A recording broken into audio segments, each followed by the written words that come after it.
2020년 11월 12일 논리적 사고와 합리적 비판 제9주차 두 번째 시간 강의를 시작하도록 하겠습니다. 우리는 앞 시간에 출처의 신뢰성을 판단하기를 통해 우리가 간접 경험으로 얻어지는 정보를 신뢰할 것인지 아니면 의심해 보아야 하는지에 대한 기준을 찾아보았습니다.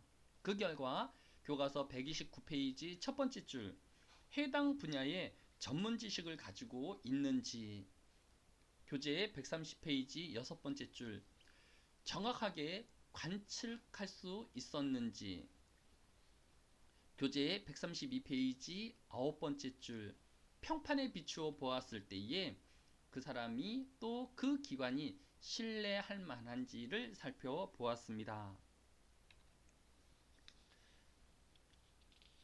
우리가 간접적으로 얻은 정보가 전문가의 의견이라면 또 그 정보가 정확한 관측과 현장성을 가지고 있다면 또 그 사람이 또는 매체가 평판이 좋을 경우 우리가 얻은 정보를 신뢰할 만하다는 근거가 되는 것을 살펴보았습니다.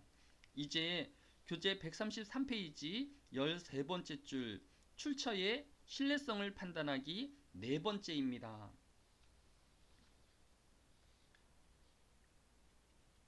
출처가 이해관계에 걸려 있거나 편향되어 있지 않은가 라는 질문을 해보아야 합니다.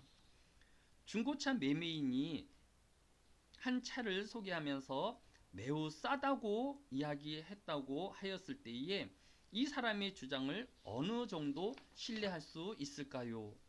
아마 별로 신뢰할 만하지 않을 것입니다. 왜냐하면 그 사람은 그 차를 팔아 수수료를 받게 될 이해관계자이기 때문입니다.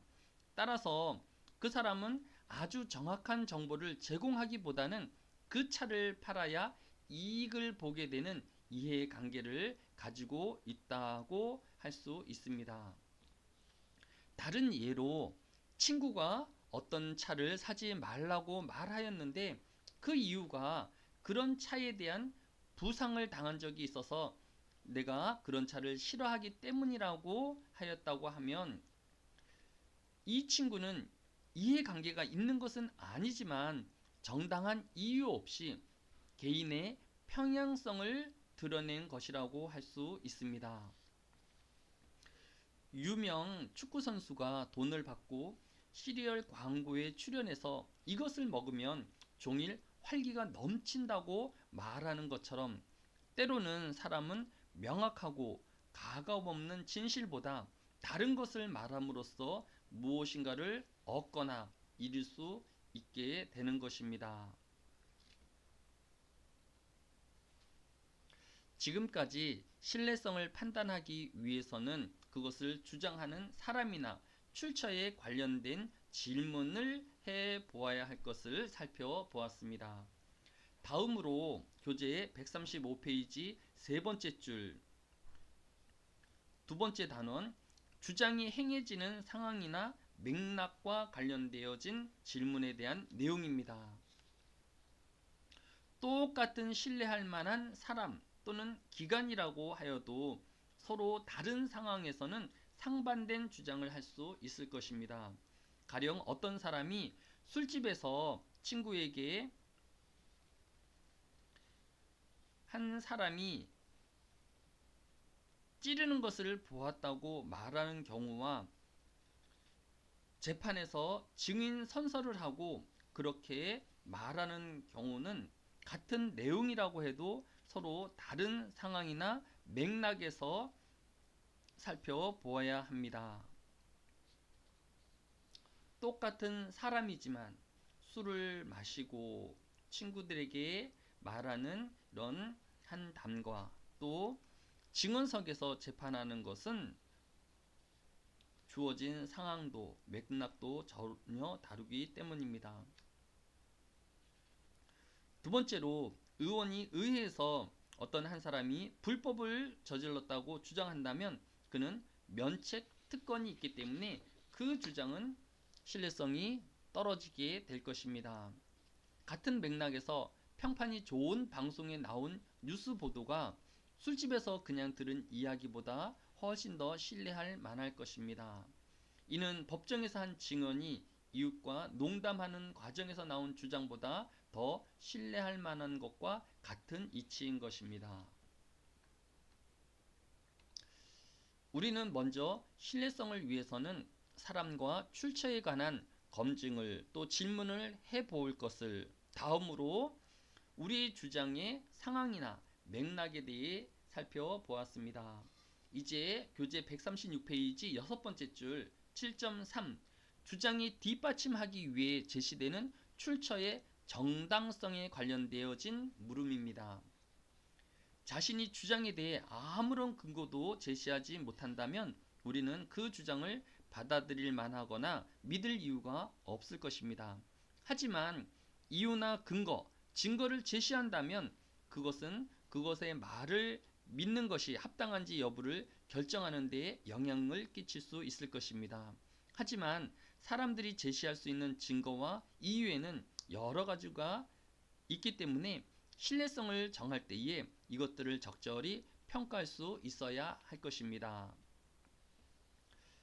교재 136페이지 밑에서 네 번째 줄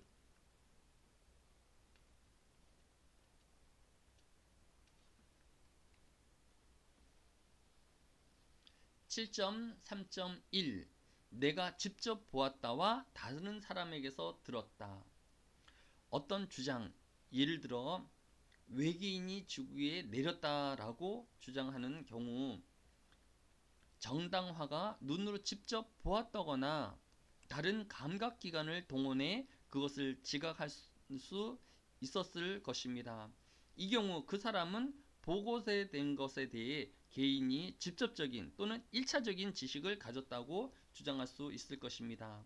이런 사례는 다른 사람에게 들은 것을 보고하는 경우와 다르며 신뢰성의 문제와 관련해서도 다른 물음이 제기되어질 것입니다.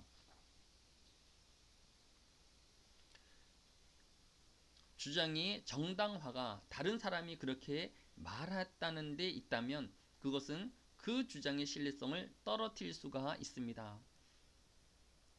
가령 존스가 부인을 쏘아 죽였다는 혐의로 기소되었고 스미스의 부인이 목격자라고 해보게 되어지면 스미스의 부인이 목격자라는 근거는 오로지 스미스가 우리에게 자기 부인이 그것을 보았다고 얘기했다는 것뿐이라는 것입니다. 여기서 스미스의 증거는 법정에서 전문 증거라고 말하는 것입니다. 이는 존스가 부인을 쏘아 죽였다는 것에 대한 직접 증거는 아닙니다. 물론 이 증거는 존스가 실제로 그렇게 했다는 것을 강력하게 시사해 주는 것일 수는 있지만 법정에서는 그것을 존스가 부인을 쏘아 죽였다는 것에 대한 증거로 간주하지는 않을 것입니다. 교재 137페이지 밑에서 7번째 줄입니다. 7.3.2 1차 출처와 2차 출처 1665년 런던 전염병이 창궐했을 때에 어떠했는지를 알고자 한다면 우리는 대형 박물관에 가서 당시 그것을 경험하고 그것을 적어놓은 사람들의 기록을 찾아보거나 아니면 그때를 다룬 현대의 역사가들의 저술을 읽어보면 될 것입니다. 현대의 역사가들은 자신들이 기술하는 그 경험을 실제로 했다고 말하지 않을 것입니다. 하지만 그들은 당시 전염병에 대한 1차 자료와 후대 역사가들이 쓴 기록인 다른 2차 자료를 분명히 참고하였을 것입니다.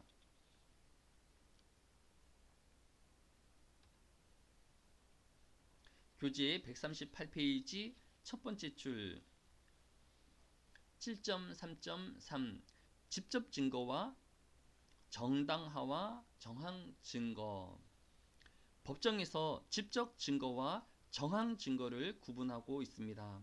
어떤 주장 X의 직접 증거는 목격자 자신이 X를 실제로 목격했다고 증언하는 경우입니다. 정황 증거는 직접 증거와 대조되는 것으로 정황 증거는 그 주장 X를 추론할 수 있게 하는 관련 사실의 증거입니다. 가령 존스가 부인을 쏘아 죽였다는 혐의로 기소되었다고 했을 때에 목격자가 나는 존스가 부인을 쏘아 죽이는 것을 보았다고 말한다면 이는 직접 증거일 것입니다.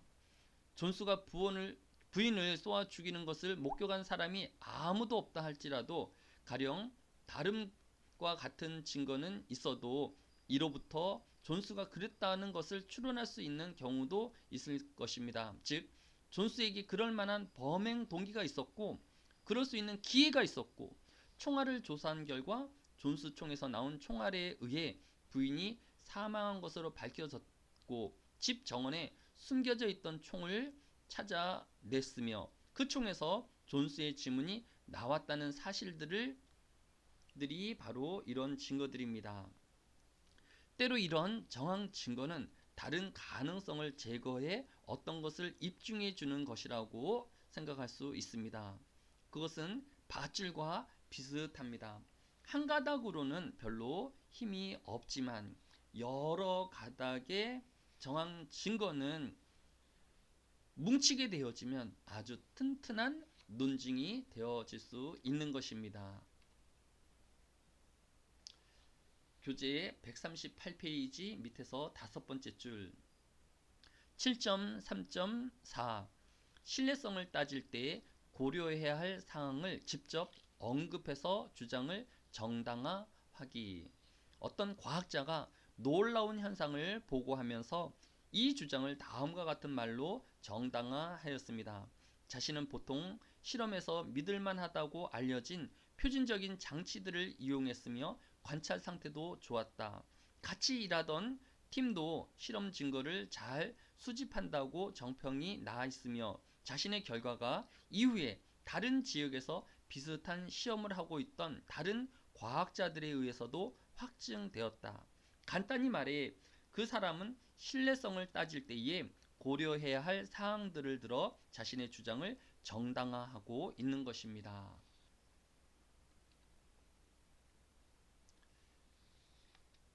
이제 네 번째 질문은 교재 140페이지 첫 번째 줄 7.4 주장의 본성에 관한 질문들입니다.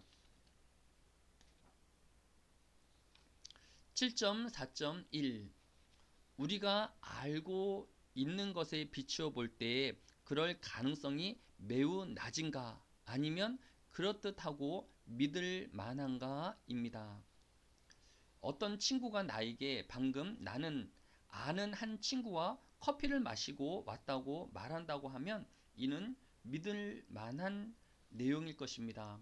하지만 그 친구가 자기가 방금 영국 여왕하고 커피를 마시고 왔다고 말한다면 이는 믿을만하지 않을 것입니다. 왜냐하면 여왕하고 커피를 마실 수 있는 사람은 매우 드물고 또 그러한 경우가 흔하지 않기 때문입니다.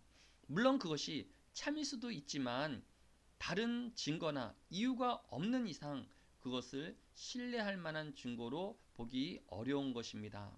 우리가 아는 것에 비추어 볼 때 어떤 주장이 참일 가능성이 낮을수록 그 주장의 신뢰성은 낮아지고 그것을 믿게 하려면 더 많은 설득이 필요하다는 것을 알 수 있습니다.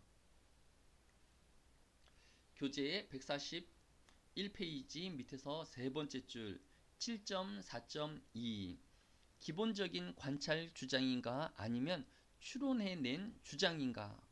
나는 어떤 사람이 옷걸이를 이용해 자동차 문을 연 다음 차를 운전해 가는 것을 보았다라는 말과 나는 어떤 사람이 차를 훔쳐가는 것을 보았다라는 말 사이에는 차이가 있습니다. 후자의 경우 그렇게 말하는 사람은 실제로 본 것을 넘어서서 그 사람이 한 짓이 자동차 절도라는 추론을 겸하여 있기 때문입니다.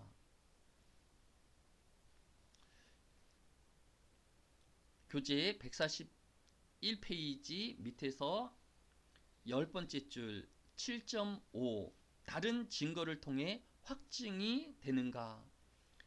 자동차 사고에 서로 무관한 두 사람이 각각 같은 증언을 한다면 이 두 증거는 서로 확증되는 셈입니다. 증거가 확정적이려면 서로 독자적이고 신뢰할 만해야 하며 문제의 주장을 뒷받침해야 하는 것입니다. 지금까지 교재 7장 출처의 신뢰성을 판단하기에 대해서 살펴보았습니다. 다음 시간에 뵙겠습니다.